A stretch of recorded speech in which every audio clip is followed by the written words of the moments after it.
పిన్నెల్లి సోదరుల ముందస్తు bail petition పై సుప్రీంలో విచారణ జరిగింది. ఫిర్యాదులకు సుప్రీంకోర్టు నోటీసులు జారీ చేసింది. 3 వారాల్లో కౌంటర్ దాఖలు చేయాలని ఆదేశించింది. తదుపరి విచారణ వరకు అరెస్ట్ నుంచి రక్షణ కల్పిస్తూ ఆదేశాలు జారీ చేసింది. రాజకీయ కక్షతో కేసు పెట్టారని పిన్నెల్లి తరఫు న్యాయవాది వాదించారు. ఈ కేసుతో సంబంధం లేదని ఎఫ్ఐఆర్ కు ముందే ఫిర్యాదుదారుడు చెప్పాడని, అధికార పార్టీ నేత మధ్య ఆధిపత్య పోరు వల్ల జరిగిన హత్య అన్నారు. టీడీపీ నేతల హత్య కేసులో పిన్నెల్లి అతడి సోదరుడిపై అక్రమ కేసులు పెట్టారని వాదించారు పిన్నెల్లి తరఫు న్యాయవాది. ఇదే అంశానికి సంబంధించి పూర్తి అప్డేట్స్ మా ప్రతినిధి ఢిల్లీ నుంచి వెంకటేష్ లైవ్ లో అందిస్తారు. వెంకటేష్, సుప్రీంకోర్టులో పిన్నెల్లి సోదరులకు ఈరోజు ఊరట లభించింది. ప్రధానంగా పల్నాడు జిల్లాలోని గుడ్లపాడుకు చెందిన టీడీపీ నేతలు జవిశెట్టి వెంకటేశ్వర్లు, కోటేశ్వరరావు హత్య కేసులో ముందస్తు బెయిల్ పిటిషన్ ఇవ్వాలని వారు సుప్రీంకోర్టులో ఆశ్రయించారు. ఈరోజు సుప్రీంకోర్టు కేసు విచారణ జరిపింది.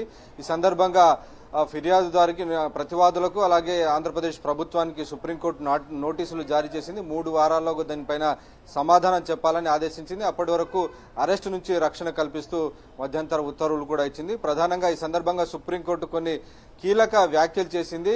ఈ హత్య కేసులో, ఈ జంట హత్య కేసులో, టీడీపీ నేతల జంట హత్య కేసులో ఉన్నటువంటి నిందితులు A1 నుంచి A5 వరకు మొత్తం ఆ హత్యకు గురి కాబడ్డటువంటి వ్యక్తి పార్టీకి సంబంధించిన వారంటే ఎవరైతే చనిపోయారో వెంకటేశ్వర్లు, కోటేశ్వరరావు వీరంతా టీడీపీకి సంబంధించినటువంటి నాయకులు. ఇందులో ఉన్నటువంటి నిందితులు A1 నుంచి A5 వరకు ఉన్నటువంటి నిందితులంతా కూడా తెలుగుదేశం పార్టీకి చెందిన వారే అని సుప్రీంకోర్టు ఈరోజు కీలక వ్యాఖ్యలు చేసినటువంటి పరిస్థితి.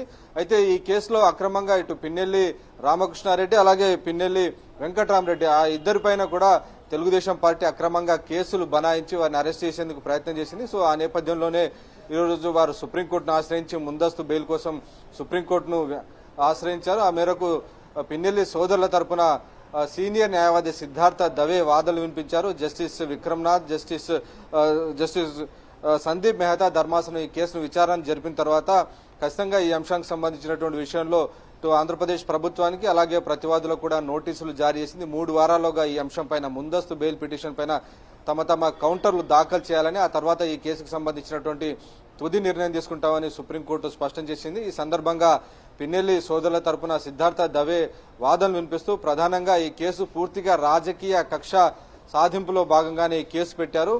ఎఫ్ఐఆర్ రిజిస్టర్ కాకంటే ముందు ఎవరైతే హత్యకు గురైనటువంటి వారు ఉన్నారో ఈ జంట హత్యల కేసులకు సంబంధించిన వాటిలో హత్యకు గురైనటువంటి నేపథ్యంలో ఎఫ్ఐఆర్ రిజిస్టర్ కాకంటే ముందే పిన్నెల్లి సోదరులకు ఈ కేసుతో ఎలాంటి సంబంధం లేదని ఎవరైతే కంప్లైనెంట్ ఉన్నారో అతనే స్వయంగా ఇంటర్వ్యూ ఇచ్చారు. అయినప్పటికీ కూడా తెలుగుదేశం పార్టీ తమ పైన అక్రమంగా కేసులు బనాయించింది. ప్రధానంగా తెలుగుదేశం పార్టీ లోకల్ పాలిటిక్స్ లో ఆధిపత్య పోరు కారణంగా ఈ ఇద్దరి హత్య, ఈ కోటేశ్వరరావు గాని అలాగే జవిశెట్టి వెంకటేశ్వర్లు హత్య జరిగింది తప్ప ఇందులో పిన్నెల్లి సోదరులకు ఎలాంటి సంబంధం లేదు. ఆ సందర్భంలో అసలు వారు ఆ ప్రాంతంలో లేరనేటువంటి విషయాన్ని ప్రధానంగా ఇప్పటికే కోర్టు దృష్టికి తీసుకొచ్చినటువంటి నేపథ్యంలో అన్ని అంశాలను పరిశీలించిన తర్వాత సుప్రీంకోర్టు కీలక వ్యాఖ్యలు చేసింది. అసలు ఎవరైతే హత్య గురైనటువంటి వ్యక్తులకు సంబంధించిన పార్టీ వారే A5 వరకు నిందితులంతా ఉండడం చాలా విచిత్రంగా ఉంది, చాలా ఆసక్తికరంగా ఉందనేటువంటి విషయాన్ని జస్టిస్ విక్రమ్నాథ్ వ్యాఖ్యానించారు. సో దీనికి సంబంధించి ఏమైనా కౌంటర్ ఉంటే 3 వారాల్లో దాఖలు చేయండి, ఆ తర్వాత దానిపైన నిర్ణయం తీసుకుంటామని, అప్పటి వరకు అరెస్టు నుంచి ఒక మధ్యంతర రక్షణ కల్పిస్తూ సుప్రీంకోర్టు ఈరోజు ఒక నిర్ణయం తీసుకుంది. Right Venkatesh, thank you.